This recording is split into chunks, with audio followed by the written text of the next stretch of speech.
अनुकूलता में तो भगवान के दुलार को देखता है, लेकिन प्रतिकूलता में भगवान की विशेष कृपा को देखता है। ये संयोग, ये वियोग, संसार की ये द्वंद्वमयी वृत्तियां भक्तों के हृदय में नहीं चुभती। आए की हुज्जत नहीं, गए की तलाश नहीं, क्योंकि नित्य संयोग भगवत स्मृति के प्रभाव से प्रभु का रहता है। शोक, विषाद बहुत ध्यान देने योग्य विषय है। तभी लोगों को ऐसा लगता है कि ऐसा कैसे हो सकता है। भक्त के चरित्रों को जब सुनते तो लगता है ऐसा कैसे हो सकता है, ऐसी परिस्थिति में भी ऐसा कैसे हो सकता है। क्योंकि तुम मानसिक बुद्धि से युक्त हो और वो भागवतिक स्थिति से युक्त है, इसलिए तुम उसको पार पा ही नहीं सकते। जब तुम अपना जीवन श्यामा श्याम के चरणों में समर्पित कर देते हो हृदय से, फिर उनकी कृपा से सब विघ्न दूर हो जाते, एक अपार मस्ती रहती है। नहीं तो शोक, विषाद, दुख, क्लेश, कष्ट, संताप, भय, उद्वेग ये सदैव सताते रहते हैं। इसी से डिप्रेशन होता है। बार बार नकारात्मक चिंतन, शोक, विषाद, दुख, चिंता, क्लेश, संताप, भय, उद्वेग यही पूरे मानसिक स्तर को नष्ट कर देते हैं। उत्साहहीन जीवन हो जाता है। जब तुम श्यामा श्याम को समर्पित हो जाते हो तो ये सब प्रवेश भी नहीं करते, एक अपार मस्ती बनी रहती है। अब क्या होगा? श्यामा श्याम जो करेंगे वही होगा। श्यामा श्याम पता नहीं कैसा करे, नहीं, वो सदैव मंगल भवन है, वो जो करते महामंगल होता है। यह निश्चय उपासक के हृदय में आ जाना चाहिए। इसलिए अपना सारा मन, सारी बुद्धि, सारा जीवन, प्रत्येक श्वास प्रभु को अर्पण कर दो, फिर देखो तुम निहाल हो जाओगे। दुख, शोक, विषाद, क्लेश, कष्ट, संताप, भय, उद्वेग ये उसी को व्यापते हैं जिसने अपने जीवन को प्रभु के चरणों में अर्पित नहीं किया। इसलिए तुम अपना सारा मन, सारी बुद्धि, सारा जीवन, प्रत्येक श्वास केवल प्रभु को अर्पित कर दो, फिर देख लेना। श्वास कैसे अर्पित की जाती? राधा राधा राधा। बुद्धि कैसे अर्पित की जाती? एकमात्र निश्चय कि भगवत सुख ही सुख है, ये जागतिक सुख सुख नहीं, ये दुख है, ये ऐसा दलदल है जिससे आज तक कोई नहीं निकल पाया। सारा मन, हम मन से केवल प्रभु का मनन करें। बार बार मन को संसार से हटा के नाम में, रूप में, लीला में, धाम में लगाएं। बहुत प्रसन्नता हो जाती है उस उपासक के हृदय में जो अपना मन बुद्धि प्रभु के चरणों में अर्पित कर देता। भगवान ने तो इसको बहुत उत्तम स्थिति बताया है कि मेरे से कभी वो अलग हो ही नहीं सकता यदि मन बुद्धि अर्पित कर दिया। मय्येव मन आधत्स्व मयि बुद्धिम निवेशय, तो निवश्य मयि एव अत ऊर्ध्वं न संशया। बिल्कुल संशय नहीं, वो मेरे में ही निवास करेगा जिसने मन और बुद्धि अपनी मेरे में अर्पित कर दी।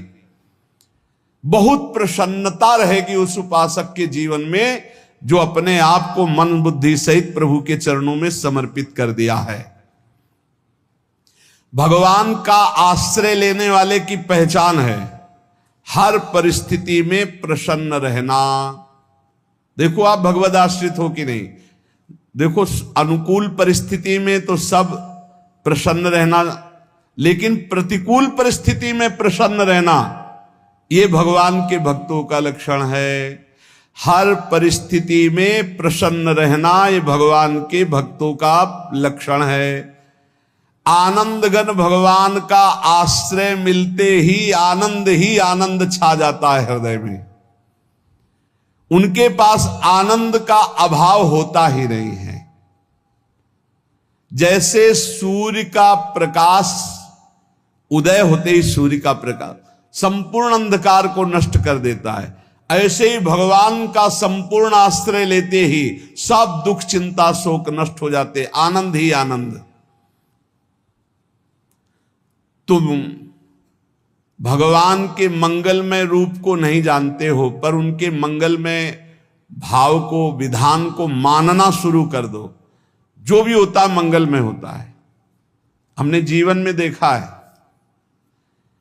अगर इधर कोई बहुत बड़ा सुख दिया तो देर नहीं लगेगी, 24 घंटे नहीं व्यतीत होंगे और ऐसे दुख दे देंगे, जिससे दोनों का समान भाव रख करके ना दुख में तुम भूलो प्रभु को, ना सुख में फूलो, सीधे भगवत मार्ग में चल। पूरे जीवन की बात देखा है, भगवान के मंगल विधान में सदा सर्वदा सुख ही सुख है। इस बात को मान के प्रसन्न हो जाओ। जब भगवान का भजन करने वाले की तन्मयता बढ़ती है भजन में, तो द्वेषी जन अपने आप तैयार हो जाते हैं। भक्त कभी किसी से द्वेष नहीं करता, अपने आप वो द्रोह करने लगते। तो नरसिंह मेहता जी से बहुत गांव के कई लोग थे जो जलते थे, ऐसे जलते थे कि अब क्या करें, कैसे मिटा दे नरसिंह मेहता जी को। अब उपाय तो मिल नहीं रहा था। तो एक दिन संतों की मंडली आई और उन्होंने कहा कि हम रास्ते में कोई चोर आदि धन ना ले ले, इसलिए यहां से किसी की हुंडी चलती है क्या द्वारिका में? पहले ऐसा था। बोले हाँ हाँ, हमारे यहां बहुत बड़े सेठ हैं नरसिंह मेहता जी, पर आप कहोगे वो मना कर देंगे। कई बार कहोगे, अगर वो स्वीकार कर ले तो वहां।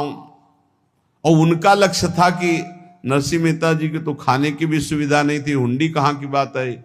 उनका था कि जब वो ना कहेंगे तो संतजन नाराज हो जाएंगे, अगर हां कह दिया तो वहां हुंडी चुकेगी नहीं, तो संतजन अपने आप इनको शाप दे देंगे, अपराध बन जाएगा, ये नष्ट हो जाएंगे।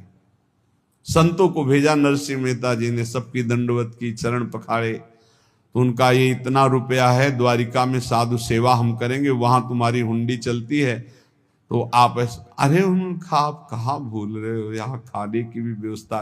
बोले हमें सब पहले से बता दिया गया कि आप मना करोगे, बार बार मना मत करो, हमें पता है। तो उन्होंने ठाकुर जी की तरफ देखा, बोले क्या लीला है प्रभु, संतों से हम क्या कहें, ये ले रुपए। उस समय स्वर्ण की मोहरें चलती थी, बेच के बाजार से खूब उन संतों को पवाया, उन्हीं संतों की सेवा की। और उनका अपने सेठ का नाम तो बताओ जहां हमें जाके हुंडी मिलेगी। सेठ सावल सा सेठ। संत जन गए वहां, पूछा कि नरसिंह मेहता जी का जिन सेठ से परिचय, उनका नाम सावल सा सेठ, उनकी गद्दी कहां है? तो जो कुछ भक्त थे वो द्वारिकाधीश की तरफ संकेत करते कि वही हैं। बोले नहीं नहीं, वो सेठ है, उनकी गद्दी चलती थी, पूरी बाजार में कहीं कोई। अब संत जन एकांत में होकर के बहुत विचलित हुए, क्या हमारे साथ धोखा हुआ? नरसिंह मेहता जैसा संत क्या धोखेबाज हो सकता है?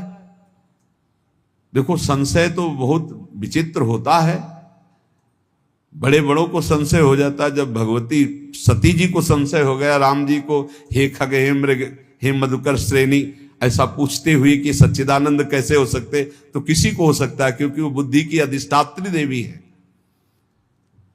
जो ही उनके मन में ऐसा आया कि क्या हमारे साथ धोखा हो रहा है, इतने में ही देखा जय हो सावल सा सेठ की। होगा सावल सा सेठ, तो देखा बढ़िया मुनीम जी उनके साथ, और सेठ बस्ता लिए हुए मुनीम जी, सरकार इधर से चलो। तो उनका सावल सा सेठ आपका नाम है? संतों ने कहा। बोले हाँ। बोले नरसिंह जी? हाँ। बोले आपकी हुंडी आ गई है। हुंडी एक कागज में लिखा कि ये हमारे सेठ जी को दे देना। वैसे लोग मुझे माखन चोर कहते, कोई कुछ कहता, लेकिन आपने सेठ बना दिया। जब आपने सेठ बना ही दिया तो आप कभी परवाह मत करना तुम, और ये सेवक आपकी सेवा में सदैव तत्पर है। भगवान ने ऐसा लिखा। जो भगवद आश्रित है, एक बार ये चलता रहता है, जो संत जन होते हैं उनके विरोधी अपने आप बन जाते हैं, किसी से कोई मतलब नहीं, अपने आप विरोधी बन जाते हैं। कबीरदास जी का पूरी काशी में यश था। भजन करने वाले महापुरुषों का यश बढ़ता है जब, तो जो भजनहीन होते हैं उनके हृदय में जलन पैदा हो जाती है, और वो उनको विविध प्रकार से फंसाना चाहते हैं, उनको कष्ट देना चाहते हैं। तो कबीरदास जी के यश को धूमिल करने के लिए कुछ ब्राह्मणों ने